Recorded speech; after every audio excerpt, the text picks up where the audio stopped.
boxer, black boxer. White quarterback, black quarterback. White coach, black coach. That's why it's different races, cards, and games that's being played and propagated to keep us divided, because race only matters amongst us. It don't matter outside the United States because it don't exist. It's nation against nation.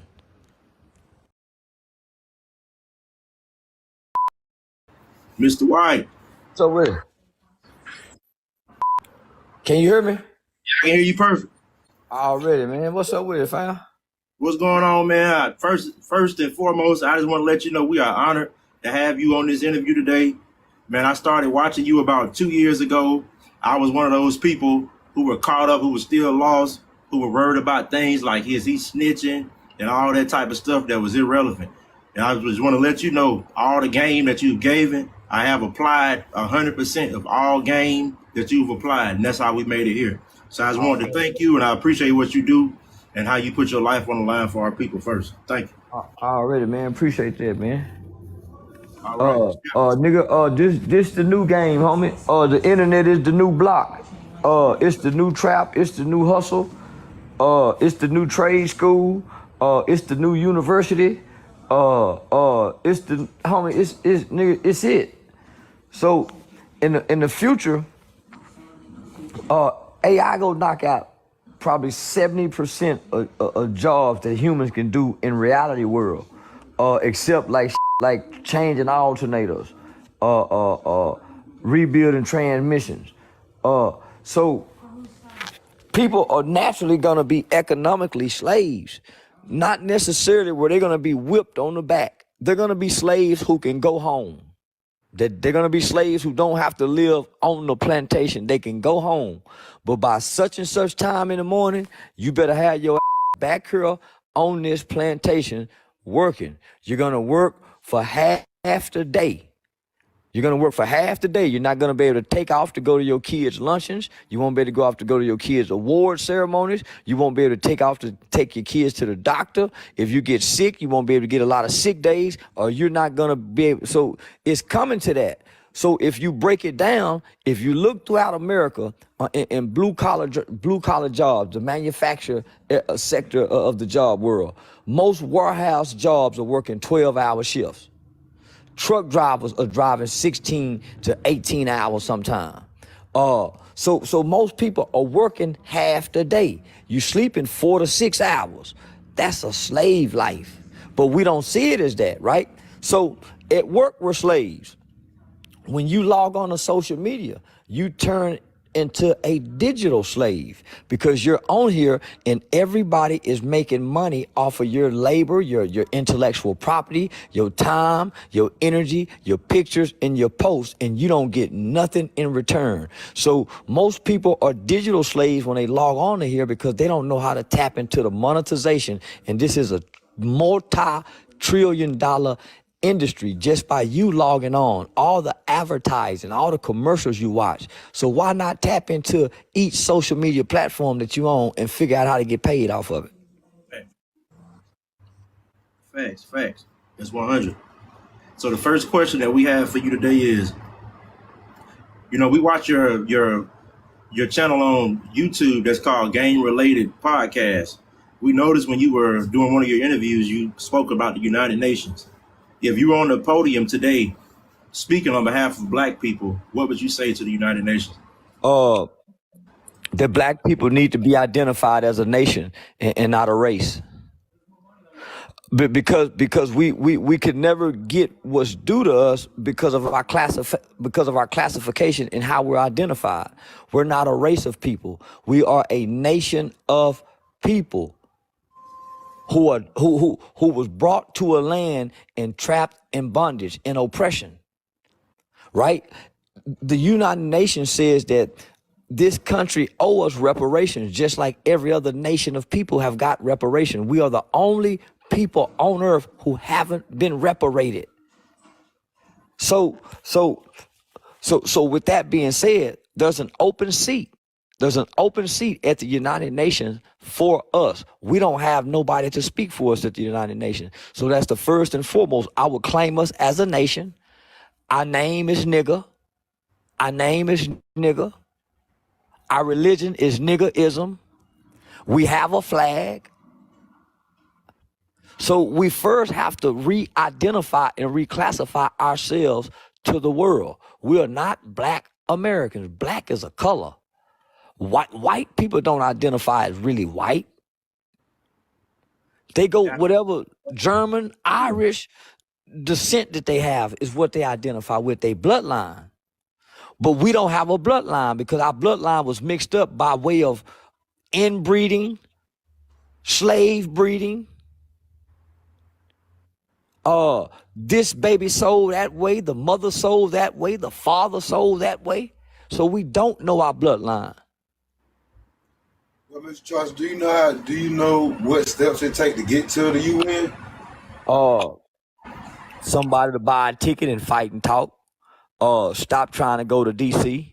Stop trying to meet with our congressmen. So that take these passport brothers, homie, who done went and done things across the country, across the world. But if we all made a cry, we all made a plea. We did it for George Floyd, and got the United Nations attention for George Floyd. Got the entire world's attention. Come on now. Yeah, so we don't have the time or the luxury to do it, but we can create a student council. There's a student council member in middle school that's running for student council. There's a young lady that's gonna graduate from the next high school graduating class. She's gonna graduate the top of the class, cum laude. There's a young dynamic, young black dude that made it out the hood that's just now for the pass the bar exam, and he's gonna become a lawyer. Instead of him going to become a public defender, we supposed to be grabbing him and grooming him to go to the United Nations for, because he understands law and no law. The person who go to the United Nations have to understand law and no law. That's what Johnny Cochran died trying to do, homie. He was the one that was going to the United Nations, but he died on us. Right, Mr. Charles. All right, the next question I have: what do you feel like the state of black youth is today, and where their minds are today? There's no hope. There's no hope. The state where they at is they're at destruction. Today's youth is the most self-destructive youth that the world has ever seen exist. The mind state is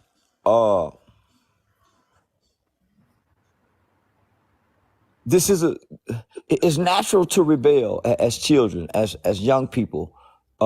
It's natural to have some form of resentment toward authorities and adults during your adolescent stage.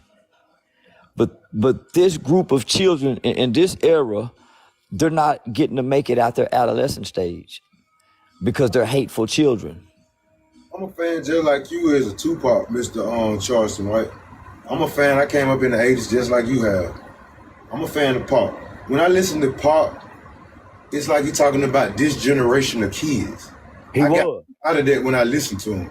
He was. About this generation of kids. He wasn't talking about us. What I see now, Mr. Charles, that I don't see any black pride, and that's scary. Well, pride. You can't have black pride if you ain't got black love. You can't have black love if you don't have self-love. You can't have self-love if you ain't get mother love, father love, grandma. You got to get some love, some form of affection. But in our race, I'm looking at our race, and I go state to state just like you. And I see our race is the state they in, the kids, the state of mind these kids are in, man. I don't think we'll make it to 2050. My generation and your generation, it's something wrong with this generation of humans, because they're scared. It's like the Willie Lynch syndrome is sitting in them. It's like they're scared of the youth. And I'm one of the ones who ain't scared of the youth. Me and you almost the same person, but in different Uh, bodies. We got different situations. that's because we don't live in the home with them. The people in the home scared of them. That's why everybody else scared of them. And I witnessed that, and I see as I go, Mr. Charleston, I'm like, I'm looking at the homes and I'm looking at the parenting. I'm like, ain't no discipline in these homes. And then when I come out in society, being that I'm an 80s baby, you know what I'm saying? I came up under love and all that, and giving back and giving that and respect, yes sir, no sir. When you see an adult talking, you don't talk. You don't talk back to an adult. You let the adult handle the situation. What I'm seeing self-description like you see, and I listen to these Tupac songs as regular. I'm seeing the self-description. I don't see no growth in it. And the parents ain't trying to see it. It's like everybody's caught up in this social media life. And it's just our people. Because I go around to different states.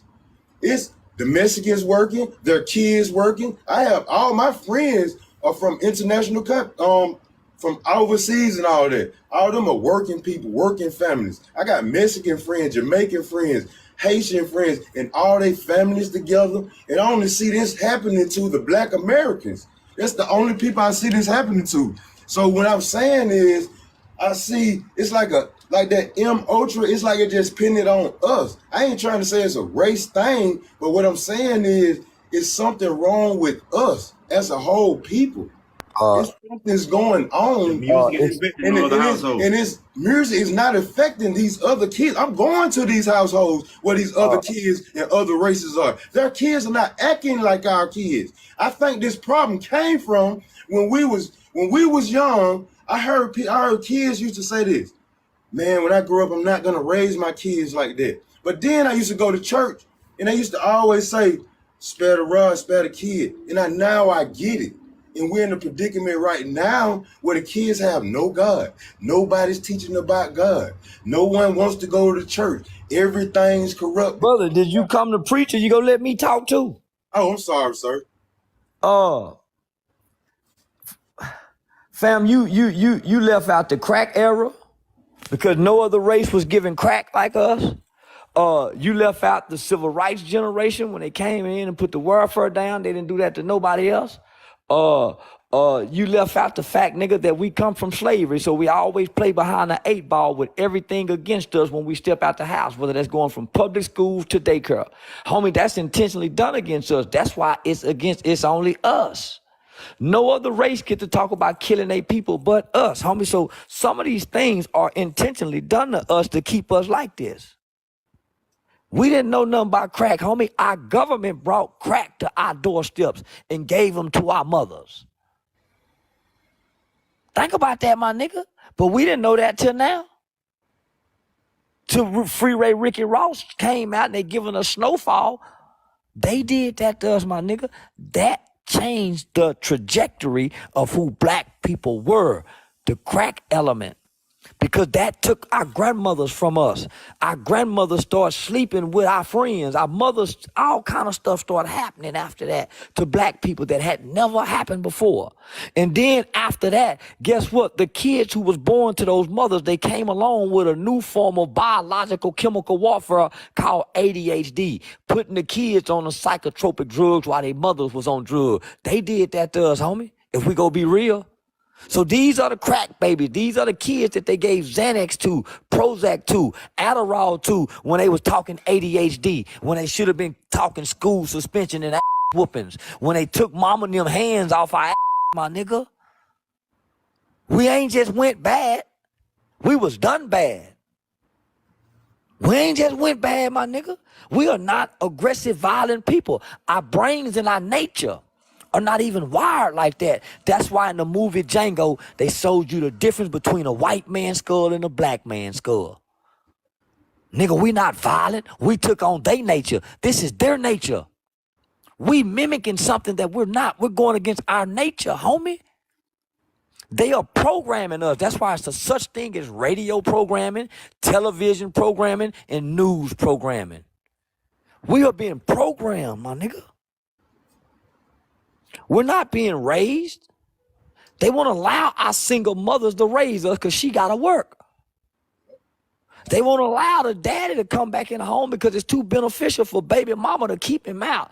Those are barriers and that's placed in the way because of our race. Only because of our race. So, since we know this in this information age, we got to stop looking at us and start looking at the babies and come with a strategic plan to go indoctrinate third graders, just like the gay community target kids, just like the prison system target kids.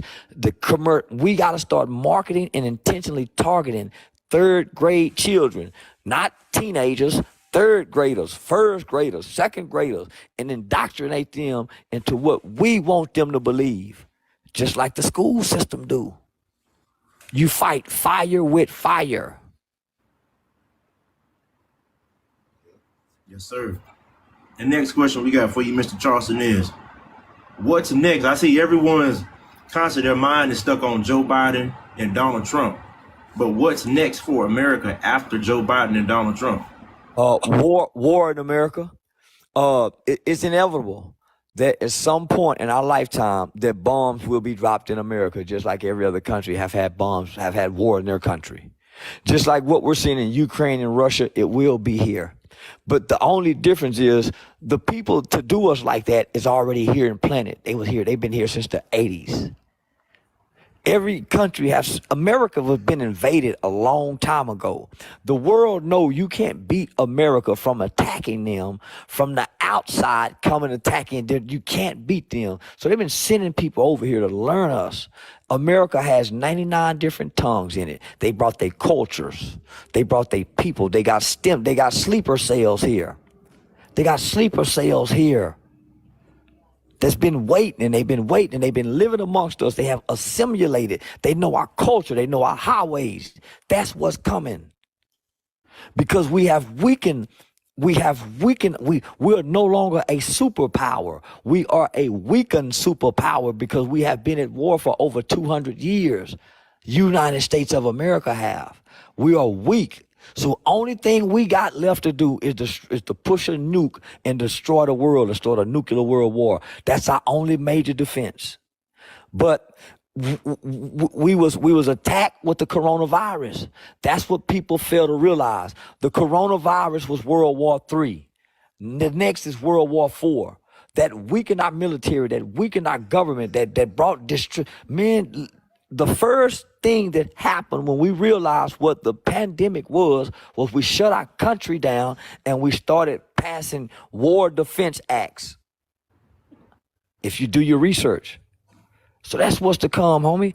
America is crumbling, is tumbling, and we're going against one another. That's where we losing it, because America is no longer united.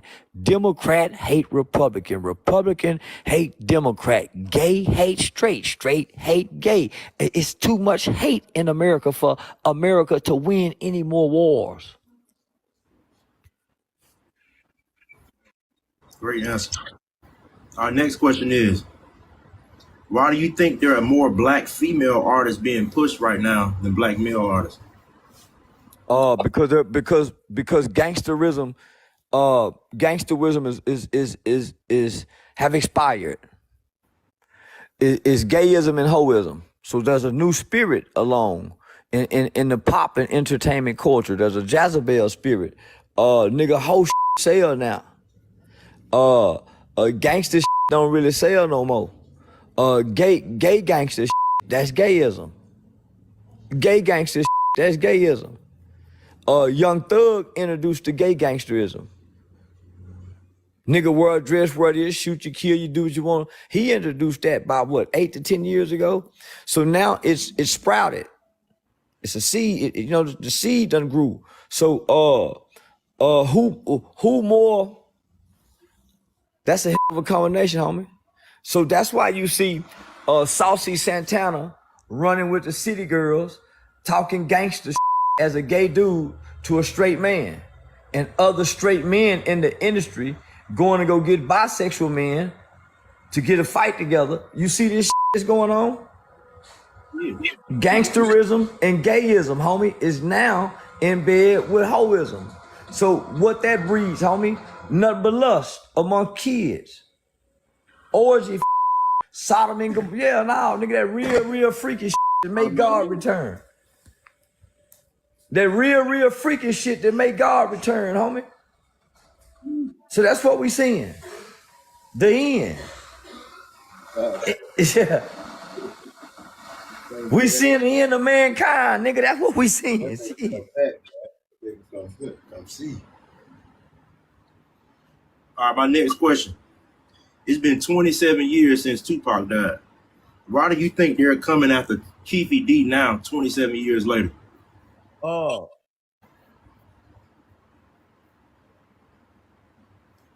This all this information have been known. So nothing new has occurred.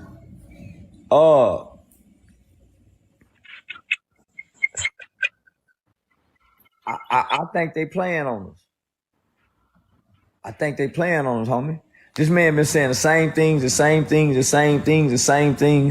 and they've been having this. The same detectives been doing documentaries, repeating the same things. So,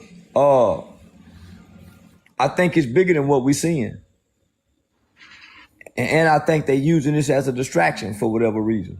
Yeah. I think we being distracted, homie, with the Tupac shit. And I'm saying, so what? His mama dead. So what? They feel, man, on me, it shouldn't mean nothing to us at this point. His mama gone. And they already been knowing who did it, my nigga. Homie, it ain't nothing they can't solve. It ain't nothing that they can't solve, my nigga. So they already been knowing who did this.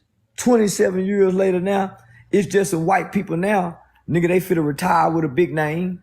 They get to go out and retire, tell the Tupac story. The detectives who've been working on the case, they get to close the case. They go end up being promoted to a lieutenant and a captain and a one-day chief of Las Vegas Police Department because their name is going to be attached to the Tupac murder. They're going to get to come out and tell a whole nother movie after the murder trial is over with. So it's for to make careers and generate revenue for the entertainment industry and the Hollywood powers to be. I was thinking it was going to generate them some new income, some new movies, some new documentaries, some new hip-hop movies to make. This ain't got nothing to do with justice and solving no murder because they already knew. And they know who killed Biggie. All right, my next question is, why do you think most male celebrities like Deion Sanders, Shaquille O'Neal, Jamie Foxx, and Young Jock are required at some point in their career to wear a dress to be successful? But they wouldn't take the That's why. Nigga, I brought a dress, but I ain't taking that Cause they think cause some of them like that dick. So they give you options, they don't force you. They lure you in. Yeah. Listen to me, homie. They give you options. They don't force you. They lure you in. Or they put you in situations. They take you through media training, as they would say. And in the process of media training, your gay publicist or your female publicist is gonna have a gay hairstylist. And all of y'all are gonna be staying in the same multi-million-dollar house during media training. But they're gonna keep you and the gay dude close to each other where y'all can share bathroom just in case you like gay dudes, and they can they gonna put you in situations. So when you see these niggas in dresses and they seem like strong, straight men, they got women's, that's because they don't like they didn't want to take the this was their option. Because they don't force you, homie. They don't force you. That's why when you enter into their world, it's not by force. They don't force nobody into that world because you ain't gonna keep their secrets. If you're forced in, they give you options. Which door you want to go through? And them niggas pick their door. You gotta pick your dough. You gotta pick your door. When you want to go through, when you want to get to the light, you gotta pick a door to go through. No. My next question is, and this is a very important question I think needs to be addressed in the black community. Why are black men failing to lead their households? We don't know how. We don't know how to love, and we don't know how to lead. You have to be trained up on to do that, homie. The homie said it earlier. He said, "Spur the rod, spoil the child." But it also gave some instructions to the parent, not just to whoop your ass. Nigga, it says train up a child in the way. Training, not raise. There's a difference between raising and training. We were raised. We wasn't trained. So even the Africans, when they got to 13, they went off in the jungle and had to go through the training with the village leaders. White kids go to Boy Scout, get some kind of boy training. Nigga go to football, get some type of training on how to lead, whether you get to flip the coin. Nigga, so military training. All men get training. What training we got, nigga? Other than mama whooping and correcting. And in the process of mama whooping and correcting, who you watching love mama? So when you get with this little girl done been raised to be strong, nigga, to be independent from you. Cause they done already told her when she leave this house, don't you rely on now, mother. So she done already been raised to be independent from you. So how she's been raised not to trust you and go against you, nigga. You ain't been trained to show her. So how she go listen to you? You ain't been trained to show her. So it becomes about what y'all feel. That's why she can't trust you to lead, because it's about what y'all feel. You ain't got no training. All right, my next question is, where do you think how did the no snitching policy begin in the black community? Where'd they come from? From the gangster niggas who got the niggas who was scared of them not to, and then the niggas who was tougher than everybody, they snitched. It was the gangster niggas who put the no snitching rule down. Y'all better not snitch. Only when it came, they broke the codes. You can go back and look at all the mafia bosses who told. They was the ones who put the rule down not to, only for them to do it. That still goes on now. That's why the G niggas who tell get to come back and still be G. Come on, my nigga. It used to be, nigga didn't have to tell. If it's 4 of us, one of us go just take it for all of us. And we did that because I know you gonna look out for my kids, you gonna go make sure mama trash taken care of, and you gonna put a little something on my books. Yeah, you might fuck my woman, but nigga, you gonna do this for me. Them rules and codes of ethics don't exist no more. Where nigga, I can raise my hand and say I did this so all 3 of y'all can go. That's how it used to be. But the niggas came along, homie, and it's always the nigga at the top who broke the rule. It wasn't the niggas at the bottom. The niggas at the bottom stayed loyal, would sacrifice their family and their kids for the niggas at the top. The nigga at the top, when he would give up the niggas at the bottom to get off. That's why this shit don't stay. That's why it ain't no more loyalty. The nigga at the top came up with a rule that he kept breaking. So that's why it's no honor amongst thieves. You would be loyal to this nigga, homie, that's got the homie, and he'll give you up. You his shooter. That's what John Gotti done to Sammy the Bull. That's why Sammy the Bull gave him up, nigga. They couldn't have got John Gotti without Sammy the Bull. But Sammy the killer. John wasn't the killer, Sammy was. So slavery, Jim Crow, heroin,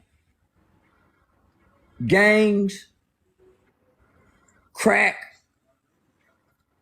abortion, and no snitching, and gangster rap have been the most detrimental elements to black people's civilization in America. So go back and play this and take those things down, homie. The no snitching is in there with crack, Jim Crow, slavery, abortion. Yeah.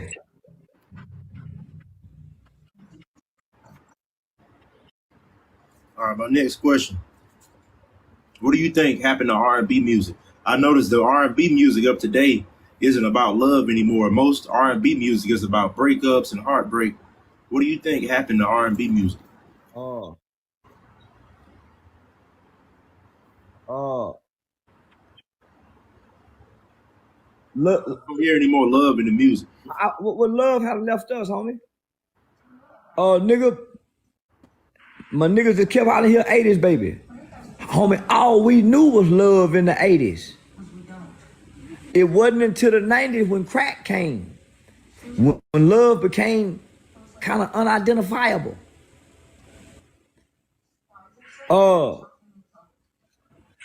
Homie, crack did something to the hearts of our people.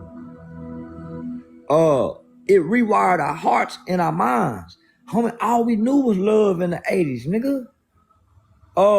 Nigga, we was in the 6th and 7th grade singing love songs. Nigga, the 90s had great love music. That was the product of the 80s, right? So the product of the 90s is, it went to more sexual in the 2000s. It became about sex.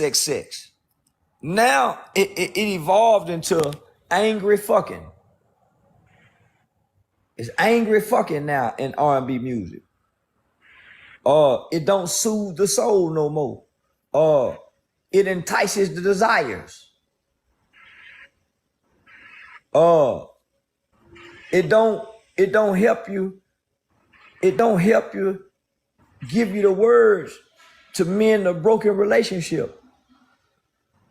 It don't give you the tune and the sound to help mend a broken heart. It don't help you figure it out no more. Nigga, the love song used to help you figure it out. Well, nigga, you used to could take a love song and take some of the words and turn them into a sentence in a conversation and talk to your woman and it sound like you saying it. You can't do that no more. If you do that now, y'all gonna end up just.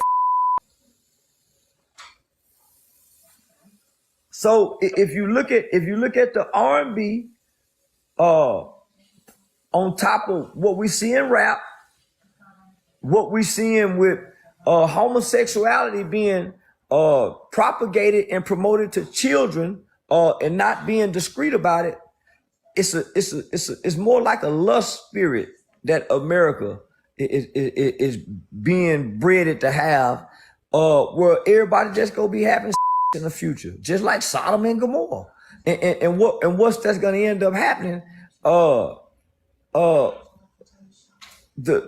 older perversion people is gonna go back to like the 1920s when a 30-year-old man wanna have a 15-year-old wife. That used to be legal in America. Go back and watch Color Purple. Motherfucker brain, because we're going back to being poor again. This country is not being born rich again. So imagine the rich man, because we worship and idolize rich people. Imagine a rich man showing up in the ghetto. He want the poor woman's 16-year-old daughter. He give her $100,000. R. Kelly did it. Good for you. Come on now. But imagine when the conditions get worsened, because America is going to the rich and poor status. It won't be no more in between. Nigga, either rich or you're poor in 20, 30 years. It won't be no in between. And so that's why you starting to see they'll take Dwayne Wade's son, rather than promoting him when he was his son, where he can be a prideful young man. They helping him be a prideful young woman. They promoting him as the girl. But when he was a little boy, they wouldn't tell us nothing about him. When he was trying to be a boy. What if they would have promoted him with what he was trying when he was trying to be a boy? When he thought he was a boy. Imagine what kind of boy he could have been had they gave him the light then. They made it popular for him to be a girl. Come on now.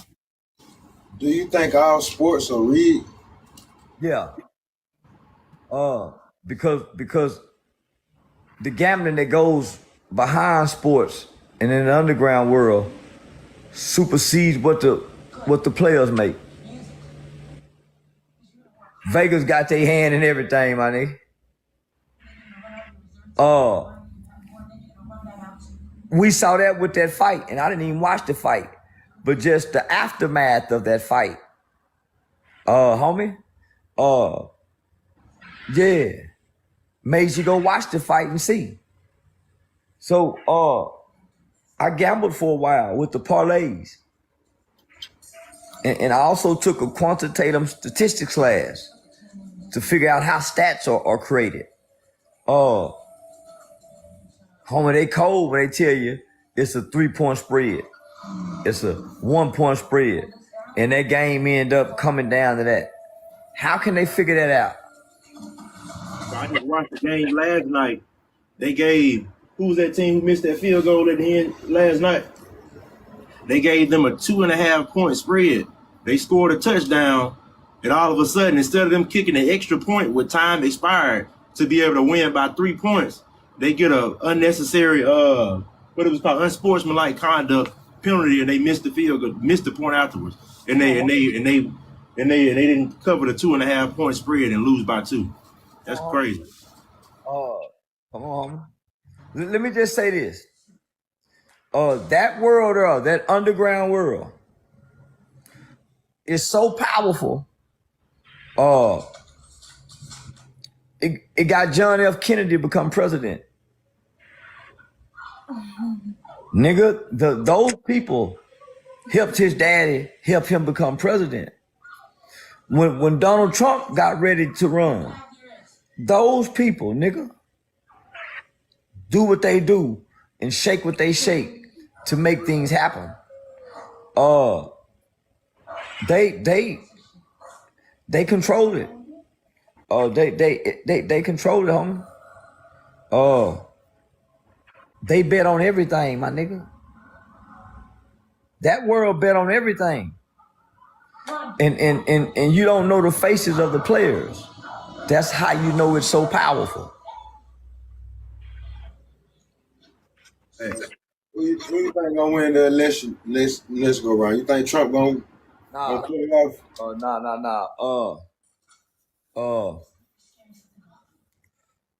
I would like for Condoleezza Rice to run. Condoleezza Rice is the best and purest thing we got left right now.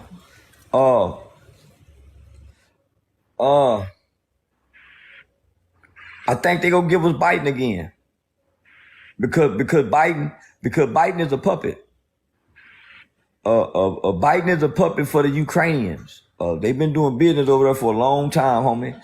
Biden is a puppet for the Chinese, and they one of our enemies. He a puppet to them, homie. Biden is one of the oldest living government officials. Outside that other woman just died in the 90-something. He's one of the oldest living. He's been in there a long time, homie. He owe a lot of people some favors. He been in there too long. It was never designed for them to be in there that long. If you study it's social studies, it was never designed for them to be in there that long, because once you're in there that long, you become absolutely corruptible. Absolute power, absolute corrupts. So that's why George Washington and those powers to be said that we're only going to do 2 terms. Because if you're in power for so long, homie, you corrupt. And he's corrupt.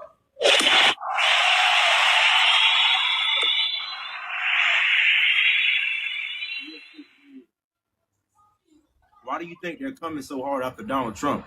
I see they've never came this hard for an American president before to try to arrest him. Why do you think they're coming so hard after Donald Trump? More government officials was identified, arrested and charged for child trafficking under his presidency. He's a businessman. He's the first businessman to sit at the president White House and run America like a corporation as it should have been instead of trying to run it as a country. When you run it as a country, you see what's happening. America became a corporation in the 60s, I believe. Probably earlier than that. But this is a corporation. That's why you never hear them speak about the American citizen. You don't even hear that term anymore. The American citizen. You don't hear people say citizens' rights.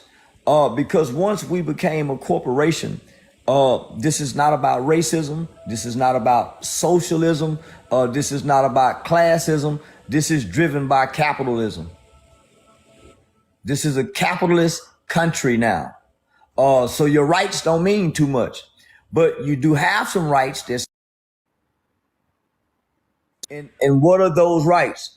Your consumer rights. You are no longer an American citizen. You are an American consumer once they pass the Consumer Reporting Crediting Act. That's why you hear the media refer to us as the American consumer. Well, we're identified as consumers now, homie, because this is a capitalist country. Capitalism. We stuck on socialism and racism. Socialism is a motherfucker getting your food stamp, welfare, stimulus checks. Racism is the that we can't see that we think we can see. But nigga, if you tap into capitalism, you can beat racism. So they tricking us with the racism.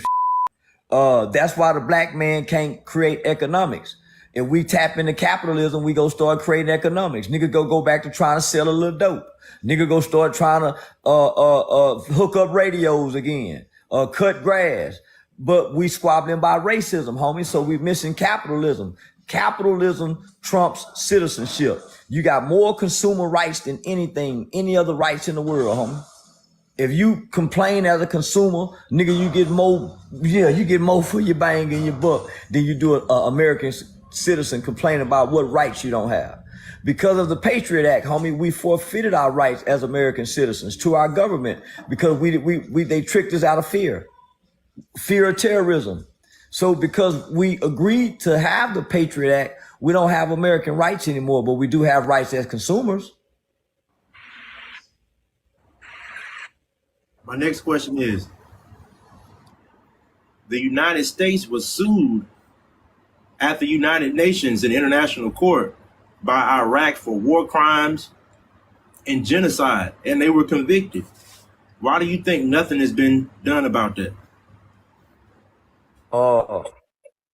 Who's gonna tell America to do with what they conquered? Who can come make America pay for the people that they conquer and oppress? The United Nations also said that they should give us and they owe us reparation and that we are being treated inhumane and unjust in this country. They made a statement. But who go tell America what to do with they niggas and they saying niggas? We're a conquered people. What do you think they're gonna? Now go ahead, fam. I said, what do you think they're gonna do about the border? What you think about the border? The border is a play. The border crisis and the border issues is top 5 threat to black Americans. Not securing those borders, homie, is probably that's a grave threat to us. Because they don't come as allies to us. They come with their culture and their people, and that's it. Our only ally left, homie, is the white American that grew up here, went to school with us, like basketball, like LeBron James, like Steph Curry, like a little rap music, not necessarily gotta like black girls, not necessarily want you their sister, but that's our greatest ally, homie. It ain't them foreigners. It ain't them Mexicans. It ain't them Chinese. It's the white man who love his country. That's what I say. That patriotic white boy. That patriotic white boy, that's our ally when this shit go to getting crazy. This is our land too. He brought us here. We best friends. The white man and the black man is best friend. That's why they don't get along. That's why they always getting into it. That's why they act like they hate one another, but they really best friends. Like two brothers. Go back and watch Archie Bunker, nigga, and George Jefferson. George Jefferson, nah, homie, that's the white man and the black man. They really, and that's the product of what Obama was. Obama was raised by his white racist granddaddy who had a black friend, and he sat and listened to them talk. That's how Obama learned to be who he was.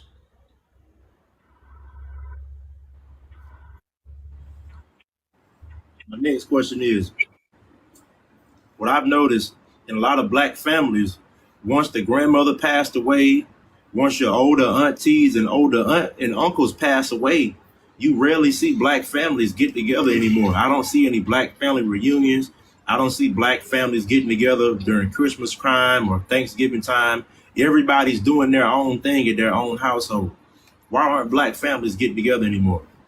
But they After lose the their elders- griot. The Africans call that individual the griot.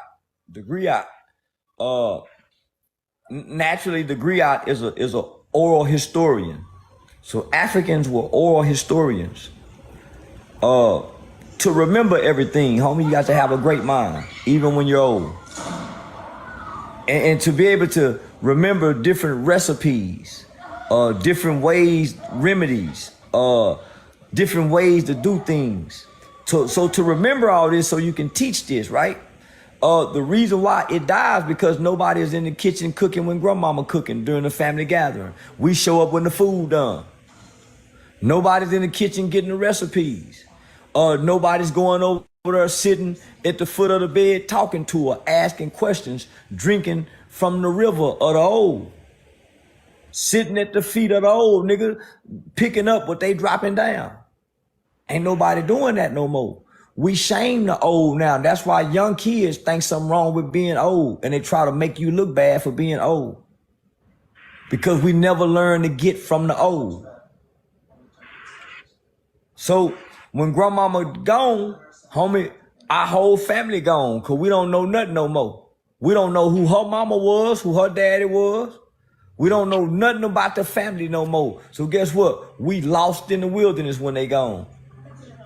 A family divided. So now we don't eat together no more. And now our children grow up in a world alone by themselves, and they once had a family, and they don't have no family no more because they lost connection by way of their parents. The grown-ups get selfish, homie, and realize that one day I'm gonna be gone, man, and these kids gonna need each other as family so they don't feel alone in this world, homie. But because we fucked up, we drag our kids over here in the corner. When we leave this earth, they by themselves. They don't know their cousins. They don't know nothing inside their family to connect. They just vulnerable out here. Same thing we was just saying. It's like we got family members who haven't even met their cousins. We got family members who are 10 and 11 years old who are cooped up in the house who haven't even gotten an opportunity to meet any of their family members. It's like families aren't how they used to be back in the day. You know how in white families, if you got a meth addict nephew, the family still supports them. They're gonna take him to rehab. But if it feels like if you have flaws in the black community, your family cuts you off. Why do you feel that? But they'll have these on and off relationship with their friends. They'll be more forgiving to their friends than they would their family. That comes from bitterness. That comes from bitterness, homie. That's the unhealed childhood trauma. When all the family is so quick to dislike and hate and not talk to one another. That's the bitterness in the family that's getting passed down to the kids. Cause the kids want to know their cousin over there. The kids want to play with their cousin, but they can't go play cause mama and daddy don't like each other. So that's the curse that you put on the kids. The white man don't do that. The white man don't divide the family. So when we get grown, like right now, at some point, nigga, somebody in the family got to say, man, I'm gonna be the one to do this. We're gonna start having Sunday dinner, such and such, such and such. At least once a month, we're gonna have dinner over here. Somebody got to start making that sacrifice. Homie, I watched my mama put the family back together doing that. And right now today, nigga, every Sunday we got to be at mama house, nigga. Grandmama go be over there. And the ones that don't like each other don't speak to each other. But them kids go in their backyard and play, get on the trampoline and all that together. They don't know this is going on with the grown. They miss their cousin. Like, these kids don't even get to meet their cousins because of beef that the cousins and the aunties and the mama that had from 10, 20, 30 years ago. What you got next, man? Well, Yeah, I can't. Where this podcast go be at, my nigga? I like this podcast. Y'all got some straight up legitimate questions too, man. I like this. Yeah, for sure. For say we've been taking notes. I'm telling you, everything that you say, we're not some of those people who just listening. I'm applying everything. I have a Schedule C nonprofit. I started my channel. Everything, every step, all the game that you gave, I'm the one of those people. I'm game related. I apply everything. My TikTok channel is monetized. I got products. I'm selling on TikTok. Soaps, shea butters. You got a nonprofit organization? Yes, sir. It's called Young for Youth. Yes, sir. I have my own nonprofit organization. I'm reaching out to the young youth in any way possible that we can help. I'm trying to get them from ages from 5 to 15. Perfect number. Perfect number. Nigga, that's a perfect number. From 5 to 15. Another thing I wanted to ask you. I was listening to the radio a couple of weeks ago, and there was a study that came. I don't know if it was from the National Child Society, but they had a study that said children who are introduced to a tablet or an iPad before the ages of 3 years old have learning deficiencies. How do you feel about that? But because it dumbs down the brain. It reduces your ability to critically think. So when you give a kid that shit, homie, the kid is soaking up. But because the phone does so much, the kid don't get to soak nothing. We had Legos to tap into that side of our brain. We had crossword puzzles to develop that part of our brain. They don't have that. They're just watching videos, cartoons, another kid. So nothing's developing and igniting the brain. So, man, it's like the little be retarded. Yeah. Be like I don't say it like that, man. Yeah, because for one, homie, the engagement of humans is the critical part of brain development. Homie, being able to play with other kids, going outside, getting nature. When you get that motherfucker that phone at 1 year old, homie, nature don't exist to him no more. Going outside is not thrilling and appealing. And it's almost like it's a drug. They become addicted to the thrills that phone create. So what that phone does is all it does is taps into the dopamine side of the brain. It's like having like this little dopamine that just kicks off like, so man, they be retarded. Yeah, I can see it. I've been working with kids for too long. So part of one of my examples that I talk about is soon as a child begins to understand life, right from wrong, stop that, don't do that, and starts getting on the parents' nerves, the phone becomes the new pacifier. When that motherfucker cries somewhere, they get that motherfucker the phone, he quit crying. He cry for man, listen, the baby be eating looking at the phone. The baby be getting bathed and eating at the phone. Baby be getting breastfed looking at the phone. You know, when I was little, when I was like in the 80s, when I was little, my grandma raising up. When she know we were comprehending, she'll make up hit something in the track and she'll be like, take that to the track can. What? You can do that, you can comprehend the sheep, and it's over with from now. You finna get sprung. Yeah. If you can say boo boo, pee pee, you can learn how to go pee. That's right. If you come tell me that you in this pamper, you got good, this is your you learning. You can be directed and instructed now. But you handicap them when you continue to let them pee. Yeah. That's where Kotlin come in at. Oh, that's why it's important to give them Legos or crossword puzzles, shit that they got to figure out. It's important to tell them, go in there and find it. Mama, I can't find it. Tell them where it's at and let them find it. You don't go get it. Let them get frustrated trying to find it. That's what I do with my son. My My son just grandma turned used to 5 do months. us like that. Yep. Yeah, let them get frustrated trying to find it. Then after a while, you come, let me show you where it's at. This is where then you walk them through the instructions. After you see they just can't find it, but make them exhaust their brain at first. Exactly. That frustration is going to make them try to come up with different mechanisms and different ways to try to figure it out. Versus you just crippling them and doing it for them. Yeah. What do you think about when they say lightning hit Hawaii? Did you think that was lightning? No. With the wildfire. No, that's the game they put down when the California burn up every year. That's about land control, seizing land and taking land. I know I haven't seen not one interview from a resident who was in Hawaii. I haven't seen not one interview or anything from any president who displaced. Yeah, that's about seizing land, taking land, acquiring land, and rebuilding land for development. Those are development phases that they go through to force people to buy land and all type of things. Can y'all hear me? Yeah, I hear you perfect. Yeah, we hear you. But now, homie, everything that the media shows us now should be questioned severely and entirely.